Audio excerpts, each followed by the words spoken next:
I don't like doing my own home repairs, and when I made some videos that honestly show how much I don't like it, they seem to help a lot of other guys like me.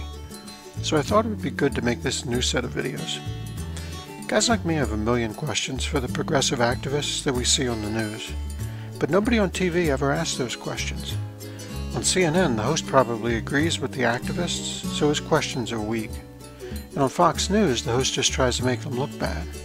Either way, nobody's asking the questions that might actually help us get a feel for where they're coming from, so we might actually understand them a little better. It's no surprise that people who disagree over politics are so angry at each other nowadays. So right before Christmas, me and my brother, who is himself progressive, we drove around the West and did our own interviews. We drove to 22 cities and interviewed dozens of people who support progressive causes to ask those questions that are never asked. We're not trying to change their mind or make them look bad. We just want to understand where they're coming from. These folks were brave, considering what can happen nowadays if you say one wrong thing on YouTube. And we talked about a lot of really sensitive subjects, so just leave right now if these conversations might offend you. If you stay though, I think you'll hear some things you've never heard before and have a better understanding of your fellow Americans. I did. In Salt Lake City, we talked to Madazon Can-Can, a model and artist who teaches and performs burlesque. Can you go ahead and introduce yourself and tell us where you're from and maybe what you do? I'm Madazon Can-Can. That's an alias, obviously. That's not my real name, not my given name, but I use it for everything. I'm from Salt Lake City, Utah, and I'm a dancer, I'm a performer, I'm a singer, I'm a teacher, and I'm an artist. Tell me about your part of the world. You said you're burlesquers? Explain what that is. So I'm a burlesquer. I do burlesque. I just went on tour for the first time this last summer. I went to Colorado a couple of times, went out to Minnesota, and that's what I do. I perform at the Prohibition a lot and then at a lot of different bars, and I've competed before. And it's so important here in particular because it's not just stripping. There's so much history, so much theater, so much art, the costuming, the time, the level of dance performance that we bring to our art. It changes things and it changes the way people see us. And the other part about burlesque is again, this comes out again and again and again, is the radically inclusive nature of it. You can be any size, any age, and you're welcome to perform. You mentioned before that there was an emphasis on female participation in this event. I'm sorry, tell me the event again. What was it? Opposition Gallery Series. So we have women and men submitting, but who's putting it together, who's behind the scenes, who's directing it, producing it, who is on the staff and the team? We're all women. Now, was that just luck of the draw? Is that just what happened? Or, okay, No. So explain to me kind of the rationale. Why pursue that? Well, Samantha Combs is the main person behind it. She's the director, and she gathered all of these really strong female presences in the scene, and she just gave us different position. There's like a manager, there's someone in charge of the guests that come in, and she just has, it was really important to her that it was female ran and operated. Some of our sponsors, are men and have connections to like Five Wives Vodka and all of these other different places and different bars, but for us, the main team behind it is all female. Okay, this sounds like a silly question, Yeah. but if you go back like hundreds of years or dozens of years, there was like the Jewish theater, and there was an Italian theater, Yes. and there was all these different, there was in the ethnic neighborhoods, especially back east. I'm trying to say in a way that doesn't sound so insulting, what's the point of only involving women in it? I think for us in particular is we've all kind of grown up in this state. We've all kind of been in situations with men where we felt disempowered. A lot of us are going through breakups right now, are realizing that the men in our lives are not treating us the way that they should. And we're just kind of finally putting our foot down about not only our personal relationships and what we expect, because we're allowed to have expectations, but what we expect from the larger art world. No, we do have a strong presence here. We do belong here. There's still a favoritism towards men in the art world. Painters, lots of the ones who get famous, who make the big money are still males. We need to represent, we need to show that we can rise up, we can be producers, we can direct, we can have that strong presence. We don't have to be told what to do. We can start collaborating and involving and sharing, and there's something very magic that happens when females can do that for one another. Because I'm a dancer. There's a lot of drama in the dance world. I'm not going to play that game. But I am Switzerland. I involve myself with all of the burlesque troupes. There is not one burlesque troupe here in Utah that I do not know, that I am not friends with, that I do not love. And there's a reason for that. We have got to strengthen one another, and we have got to have each other's backs, especially as females, because we can't cut, the feet out from under one another. We have to like hold strong. And I think we've seen so much of that in our lives, that to actually be like, females supporting one another, honestly, truly loving one another, is something that needs to be seen more, especially in business types of collaborations. The numbers just don't sync up, right? The levels of who's directing, very strong males, who's in charge, this guy. And so we're just trying to do our thing as women and being like, let's collaborate as a female team, still bring on males, like I said, some of our sponsors are males and have they direct other things. But for us, it's just really important that we keep it female for right now. But in the burlesque scene too, it's really strange here, because having traveled and having seen the scene in New York, having seen the scene over here in the West Coast in Colorado, oh my goodness, Colorado has one of the best burlesque scenes I have ever seen, like incredible. And half of them are male. They have a huge male presence. Burlesque is what they call it, in Colorado. And I would like to see that building here. There's a couple of boys who dabble in it, but we would like to bring on more boys in the burlesque scene. It's just a matter of reaching out to them. And it's dangerous here. Burlesque is not a safe game here. The blue laws are extremely strict. And if we're caught, we could be registered as sex offenders, have fines, and go to jail. Oh, you're kidding. So I'm this not is kidding. Something you have to do this kind of surreptitiously? We have to do things that are... that it's not really true burlesque, and we hate to say that, because we're proud of what we do and we love what we do. But like, for instance, if there's alcohol involved, or if it's a private versus a public event, like there's all sorts of different things we have to do. There's the 3-finger rule on our underwear. There's the covering the areola. There's the pasties. There's the you can't go down to this. Mesh is okay, but that's not okay.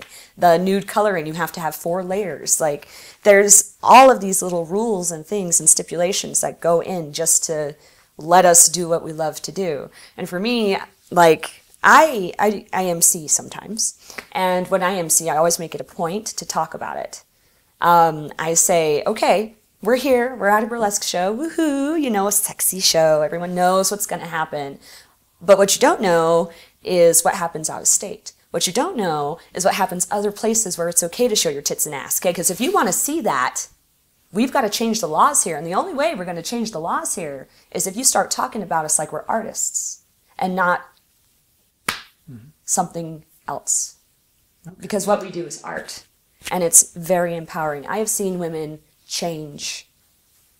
They come into burlesque classes and they are like, they physically manifest what they're feeling on the inside, right? You can see it on somebody. You can see someone's sadness. You can see someone's discomfort. And they'll walk in and they'll be like covered from head to toe with hats and just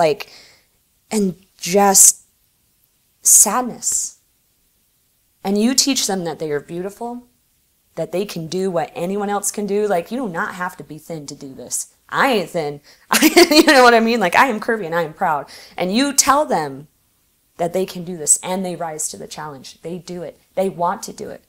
And when they get on stage and they have the say, they say, oh, this is what you can look at, but this is not what you can look at. Because you don't have to go down to a thong and pasties if you don't want to. There's been whole burlesque routines where they don't take anything off. There's reverse burlesque where they put things on.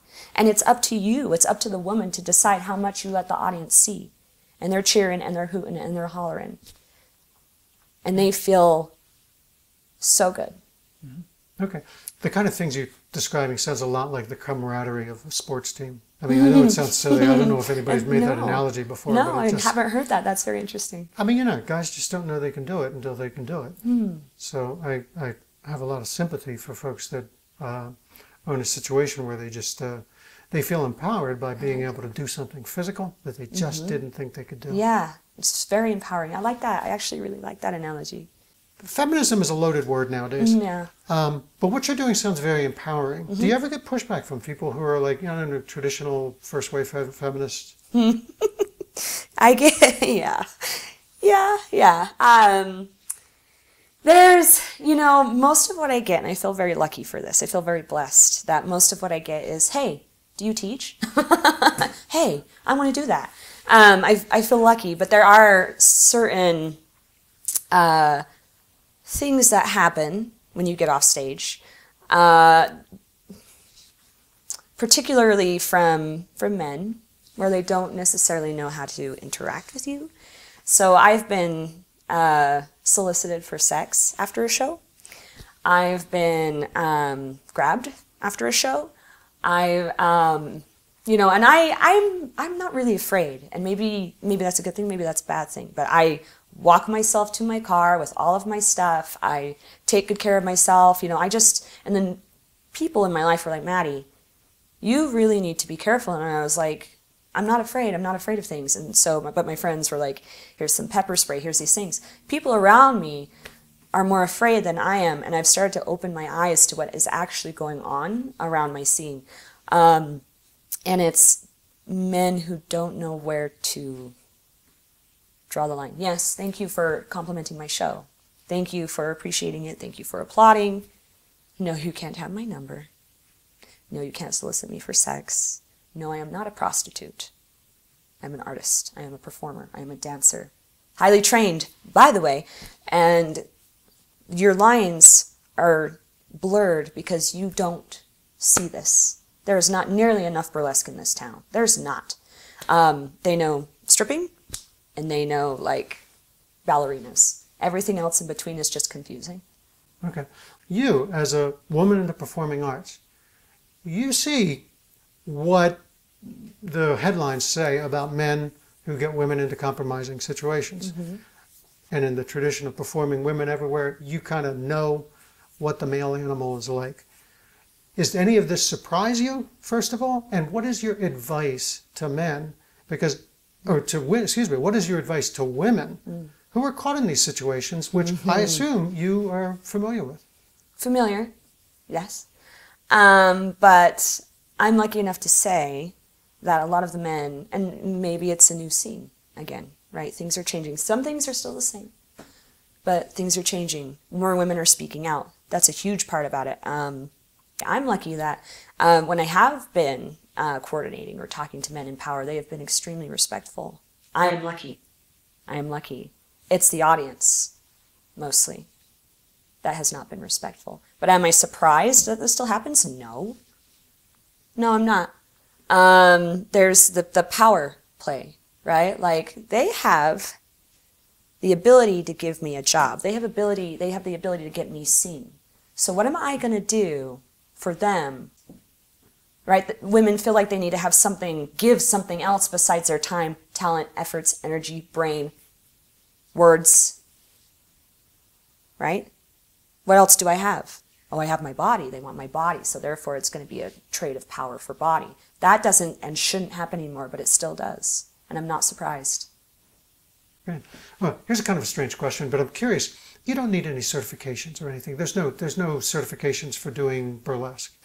There certifications. Yeah. You need to know what you're doing. You need to know where you're at. You need to know your blue laws. You can have a dancer's license. Not everyone requires a dancer's license. I'm sorry. There's actually a dancer's license? There is. Really? For strippers in particular. So you can get one, but you don't necessarily need one. It depends on the venue. It depends on who's running it, all of that kind of thing. There's a lot of variables. A lot of variables. It sounds like you're very much an activist for, you know, the beauty of burlesque, the artistic nature of burlesque, etc. Have you ever veered into political? It's hard because I think that a lot of art, whether or not it's like, you know, obviously political, I think that it happens. For me, for burlesque, I think it's female rights. Thanks so much for your time. Thank you. So ends another interview in our Drive to Understand series. I appreciate the time Madazon Can-Can spent explaining some of the subtleties about women becoming more comfortable with their physicality, and also the insights into the motivations for the female empowerment events that, to be honest, I just didn't understand before. If you enjoy the series, please consider liking the video and subscribing. Thanks.